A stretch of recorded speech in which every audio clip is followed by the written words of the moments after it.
Jane Rachel again, and this time I'm also here with my niece Samantha, who's also my roommate. This time we are going to talk mostly about maladaptive or immersive daydreaming. As many of you know, I suffered from maladaptive daydreaming for like over 20 years, and then I took some medication, a drug called fluvoxamine, which is an SSRI often used for OCD, which totally runs in our family, OCD. And it completely got rid of the daydreaming to the point where I didn't need the medication anymore. But for some reason, during this lovely pandemic, for the first time in 15 years, the daydreaming has come back. I don't really know why, other than maybe the obvious in the pandemic.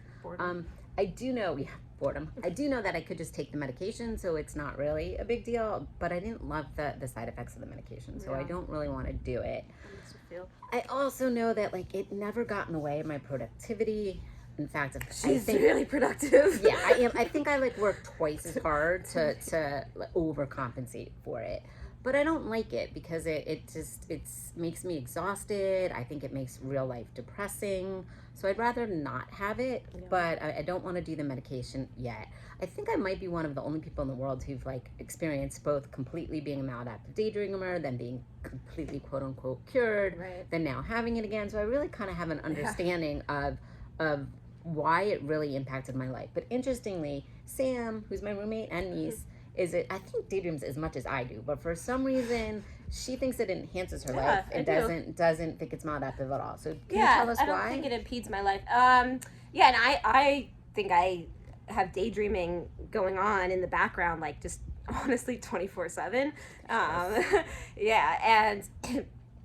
it does, I am also like an artist, and it allows this kind of creative escape for me, and also having so much anxiety, it really will calm me down and be this place that I can go to for kind of safety.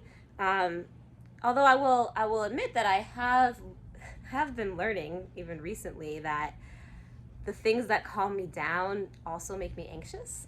That's interesting. Yeah, I'm exploring that. Yeah, that might be a whole nother topic. It's a whole nother topic, but what happens is I will get paranoid, or I'll start to get like obsessive because I don't want this good thing to be wrong or to go away. And so when I'm not in that state, I'll think differently, and it will kind of have these like... Is that true to the daydreams?